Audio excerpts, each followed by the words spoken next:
საამშვიდობისა თქვენ უყურებთ ნამდვილ ისტორიებს, მე ვარ თეონა გეგელია. დღევანდელ ეპიზოდში ვილაპარაკებთ მითებზე ადოლფ ჰიტლერის შესახებ. მადლობა ყველას, ვინც გვიყურებს, იწონებს და აზიარებს ჩვენს ვიდეოებს, მადლობა ჩვენს გამომწერებს და ახალ გამომწერებს, მათ ვინც დღეიდან შემოგვიერთდება. ეს არხი არსებობს მხოლოდ თქვენი ყურადღების და აქტიურობის ხარჯზე.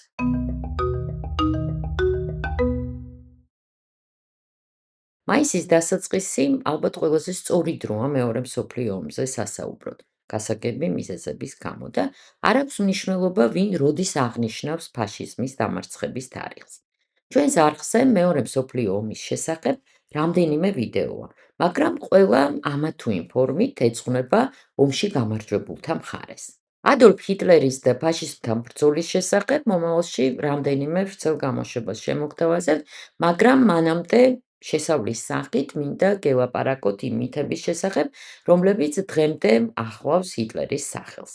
ამ კაცის ისტორია ესაა მისი არაადეკვატურად შეფასების ისტორია და ყველაფრის გადაბრალება მის თითქოს და ზეადამიანურ თვისებებზე არც სწორია და უბრალოდ არ არის მართალი. არადა ნაცისტური გერმანიის კრახის შემდეგ გერმანელებისთვის სწორედ მისი პერსონა იქცა რეჟიმის განსახიერებად. მას აღიქვამდნენ ნამდვილ დემონად, რომელიც ჰიპნოზის ქვეშ ამყოფებდა რიგითი ადამიანების მასებს, მოტყუებულ და გაბრუებულ მსხვერპლს. რამდენიმე ათწლეული გახდა საჭირო იმისთვის, რომ გერმანელებს არამხოლოდ რეალურად გადაეფასებინათ ჰიტლერის, გებელსის, გიმლერის, გერინგის და სხვათა საგმირო საქმეები, არამედ გაეცნობიერებინათ, რომ თავად მონაწილეობდნენ დანაშაულებში, თუნდაც დუმილით ან ბოროტებასთან შეგუებით. მეორე მხრივ ჰიტლერის გარეგნობა და იერი საერთოდ არ შეესაბამებოდა ზეადამიანურ თვისებებს, რომლებსაც მას მიაწერდნენ. ის ძალიან კარიკატურულად გამოიყურებოდა. ყველა ამ წარმოდგენამ თავი მოიყარა უამრავ მითში, რომელიც ისტორიაში ამ ერთ-ერთი ყველაზე საშინელი დიქტატორის შესახებ დღემდე არსებობს. მართალია თუ არა, რომ ჰიტლერს საშუალო სკოლაც არ ჰქონდა დამთავრებული. იყო თუ არა ფსიქიკურად შეშლილი და გაჰყვიროდა თუ არა სულ ჰაი ჰიტლერს. მართალია თუ არა, რომ თავი არ მოუკლავს, არამედ თვითმკვლელობა დადგა და სინამდვილეში გაქცევა და დამალვა შეძლო. ყავდა თუ არა ებრაელი წინაპრები.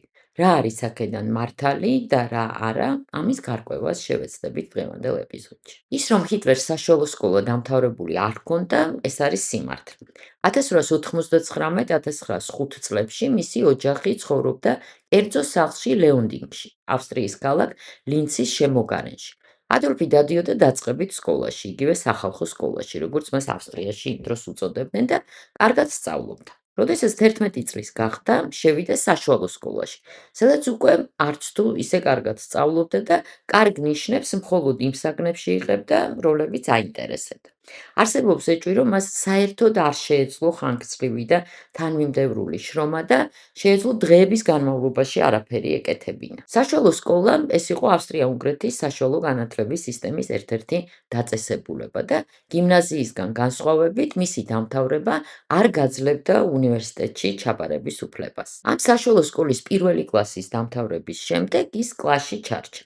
მას შემდეგ სკოლას აღიქვამდა როგორც უსარგებლო ტვირთს. მამის სიკვდილის შემდეგ კი სწავლა საერთოდ დაანება თავი. დედა ცდილობდა 14 წლის ჰიტლერი პანსიონში დახურულ დაწესებულებაში, დახურულ სასწავლებელში გადაეყვანა, მაგრამ არც ამის შემდეგ შეიცვალა რამე. ატესტატში კარგი ნიშნები მას მხოლოდ ხატვაში და ფიზკულტურაში აქვს.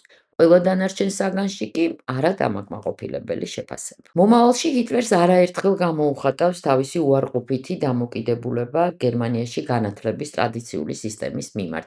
ის თავს ესხმოდა სკოლას, თითქოს სკოლა ბავშვებს არასაჭირო ინფორმაციით უტენიდა თავებს და არ აძლევდა სწორ ორიენტირებს ცხოვრებისთვის. ამბობდა, რომ თვითგანათლებამ და პირველი მსოფლიო ომის სანგრებმა მას ყველა უნივერსიტეტი შეუცვალა. თუმცა ის რომ დიქტატორი გახდა იმიტომ, რომ მისგან მხატვარი არ დადგა, რა თქმა უნდა, მართალი არ არის, მხატვრობაზე ის მართლაც ოცნებობდა. პანსიონის დამთავრების შემდეგ 2 წელი ჰიტლერი საერთოდ არაფერს აკეთებდა, დადიოდა თეატრში და ლინცის სამხატვრო მუზეუმში. ის ემზადებოდა ვენაში გასამგზავრებლად და იქ სამხატვრო აკადემიაში ჩასაბარებლად. 1907 წელს მან სიკვდილის პირას მყოფი დედა ლინცში დატოვა და გაემგზავრა ვენაში. ორჯერ შეეცადა სამხატვრო აკადემიაში ჩაბარებას. პირველად ძალიან დიდი კონკურსის მიუხედავად შეძლო შესარჩევი ეტაპის გავლა, მაგრამ შემდეგ საფეხურზე ჩაიჭრა. მას არ უყვარდა ადამიანების ხატვა და შეფასებაში აღნიშნულია, რომ მის ნახატებზე ზედმეტად ცოტა თავი მოსჩანს. მეორე მცდელობისას შესარჩევი ეტაპიდანვე გავარდა. ამის მიუხედავად მას მხატვრობაზე ხელი არ ჩაუქნევია, ის ხატავდა ფოტოებიდან და ნატურიდან აკვარელით, რომელსაც მისი მეგობარი რაინჰოლდ ჰანიში ყიდდა. დედის დატოვებული მემკვიდრეობის განიავების შემდეგ თავს ირჩენდა პატარ-პატარა სამუშაოებით, მაგრამ სტაბილურად არსად უმუშავია. 1913 წელს მრავალ ეროვნულ ავსტრია-უნგრეთის არმიაში რომ არ ემსახურა, ჰიტლერი მიუნხენში გადავიდა საცხოვრებლად და პირველი მსოფლიო ომის დაწყებისთანავე მოხალისედ ჩაეწერა გერმანიის არმიაში. გერმანია მას თავის ნამდვილ სამშობლოდ მიაჩნდა და ამბობდა, რომ გერმანიისთვის სიცოცხლესაც გაწირავდა. 1916 წლის ნოემბერში ის დაჭრილი იწვა ჰოსპიტალში, როდესაც შეიტყო, რომ გერმანიაში მოხდა რევოლუცია. სწორედ ამის შემდეგ შეიპყრო იდეამ, რომ უნდა გამხდარიყო პოლიტიკოსი და გადაერჩინა გერმანია დაებრუნებინა მისთვის ძველი დიდება. ერთ წელიწადში ჰიტლერი სიტყვით გამოვა გერმანიის მუშათა პარტიის შეკრებაზე და გააცამტვერებს ორატორს, რომელიც ემხრობოდა ბავარიის გერმანიისგან გამოყოფას და ავსტრიასთან მიერთებას. ამ წარმატებული გამოსვლის წყალობით ის ჯერ მოხვდება ამ პარტიის ხელმძღვანელობაში, შემდეგ კი თანამოაზრეების პატარა ჯგუფი აღიარებს მას საკუთარ ლიდერად. საინტერესოა, რომ მუშათა პარტიის ლიდერად აღიარეს ადამიანი, რომელსაც მუშები და პროლეტარიატი სძულდა. გერმანიის მუშათა პარტია 1919 წლის 5 იანვარს შექმნეს ზეინკალმა ანტონ დრექსლერმა და სპორტულმა ჟურნალისტმა კარლ ჰანერმა. ეს იყო უკიდურესად ნაციონალისტური და ანტისემიტური პარტია. თავის მხატვრულ შეხედულებებს ჰიტლერი დაუბრუნდება სახელმწიფოს ხელმძღვანელის რანგში, როდესაც ბრძანებას გასცემს შექმნან ლინცში არიელი მხატვრების დიდებული ნაწარმოებების მუზეუმი. როდესაც საათებს დახარჯავს გერმანიის დედაქალაქის რეკონსტრუქციის გეგმის განხილვაზე და მოიწონებს ისეთი მტრული წიგნების დაწვას, რომლებიც არ შეესაბამებოდა ნაციონალ-სოციალიზმის იდეოლოგიას. არსებობს მითი, თითქოს ჰიტლერი ფიურერის ნამდვილი გვარი არ არის. ეს ლეგენდა გაჩნდა მამამისის ალოისის გამო.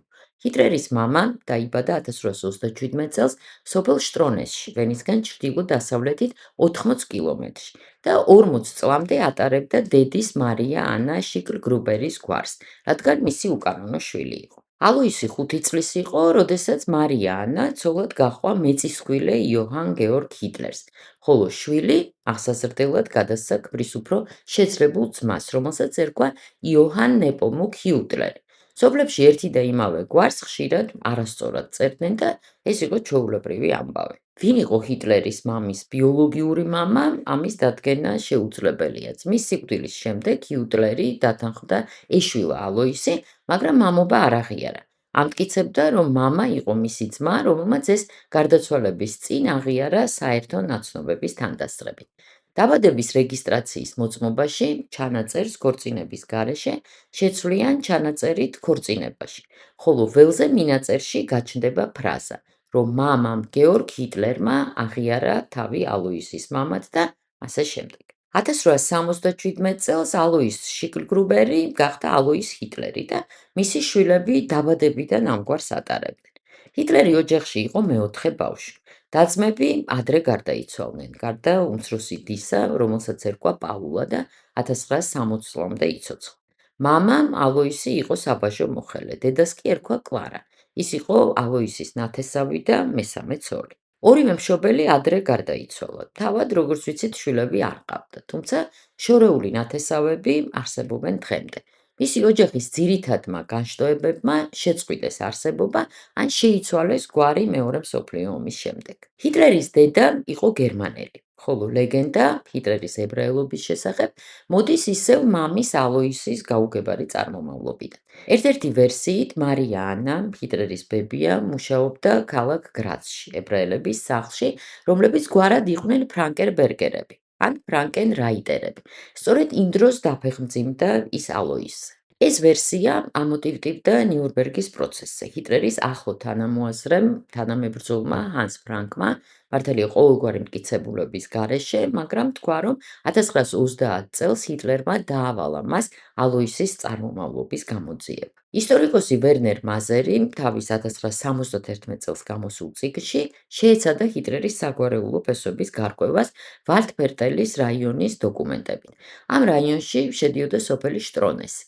მაზერმა შეძლო იმის დამტკიცება, რომ მე-19 საუკუნეში გრაცის მცხოვრებლებში არადუ არც ერთი ებრაელი არ იყო. არამედ ფრანკენბერგერის გვარისაც კი არავინ ცხოვრობდა. თავად მარია ანამ იყო ავსტრიელი გლეხების ოჯახიდან, ძმებ ჰიტლერ ჰიუტლერებს კი ებრაული ფესვები საერთოდ არ გააჩნდათ. კიდევ ერთი მითი ეხება ჰიტლერის ვეგეტარიანელობას. ამას მისი ზოგიერთი თანამედროვე იხსენებდა, რომლებიც მის მიღებებს ესწრებოდნენ.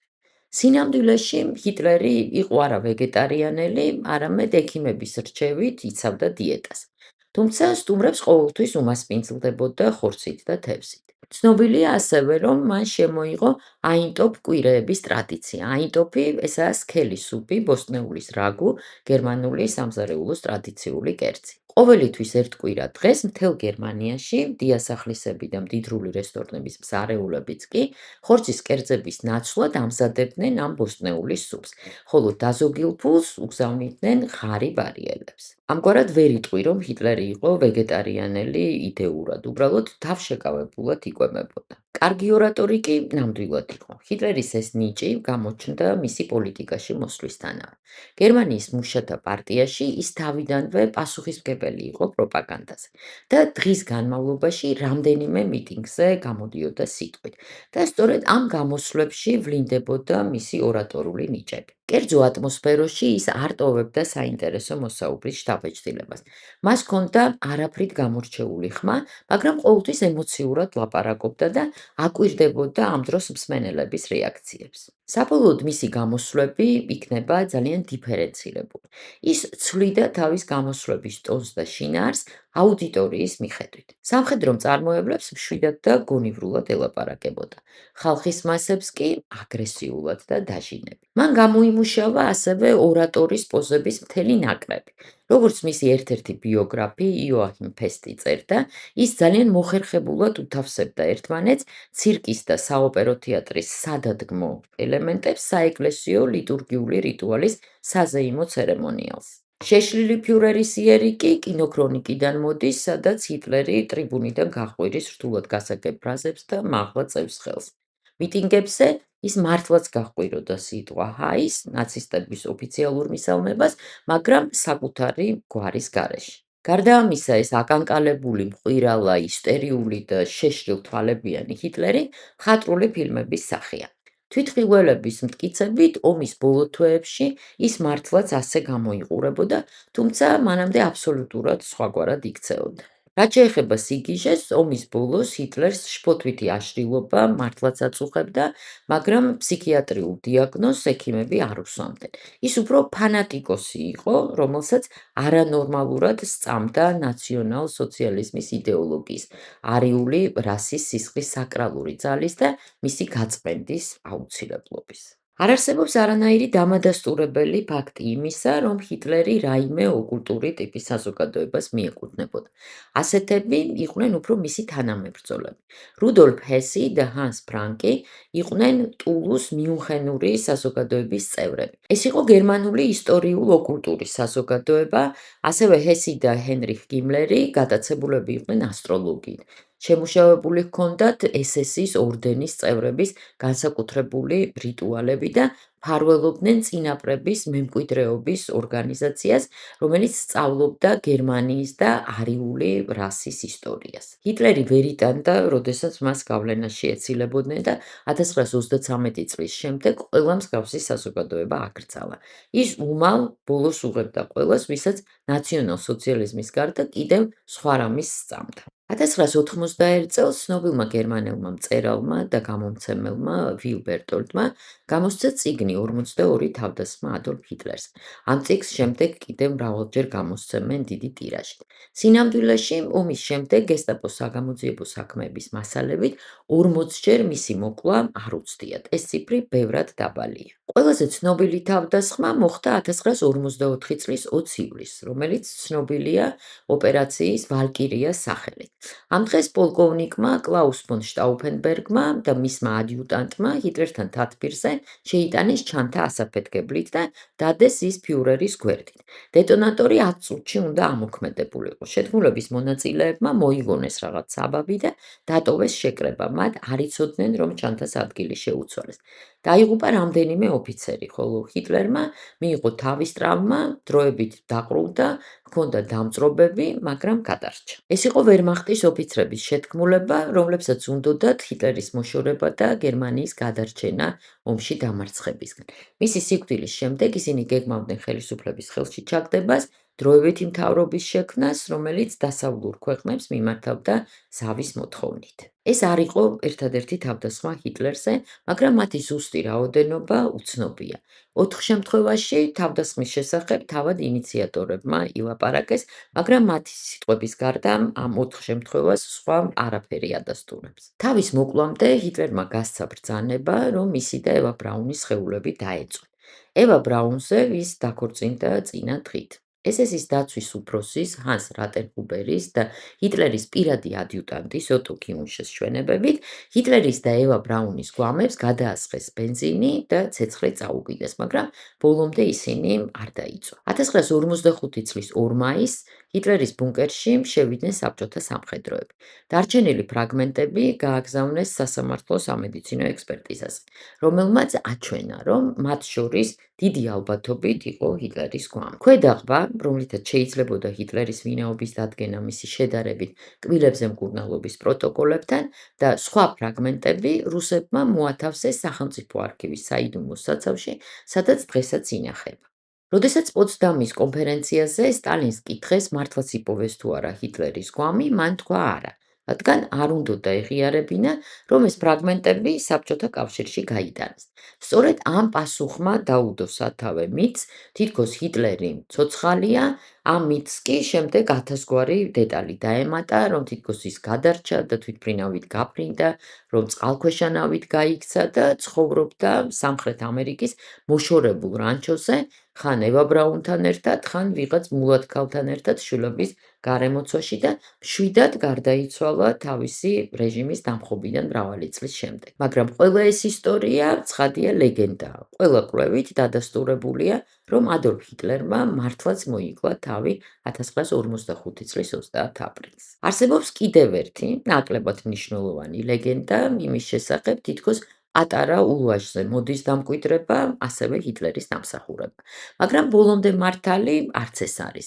ამ ფორმის ულვაში ევროპაში ჰიტლერამდე გაცილებით ადრე გაჩნდა. მე-19 საუკუნის ბოლოს მას ატარებდნენ ავსტრია-უნგრეთშიც და გერმანიაშიც. ის ითვლებოდა ძალიან პრაქტიკულ ფორმად. არ მოითხოვდა ისეთ მოვლას, როგორცაც დიდი ან გვერდებზე აპრეხილი ულვაში და იმ პერიოდის წარმოდგენებით ხაზს უსვამდა მამაკაცურ იერს.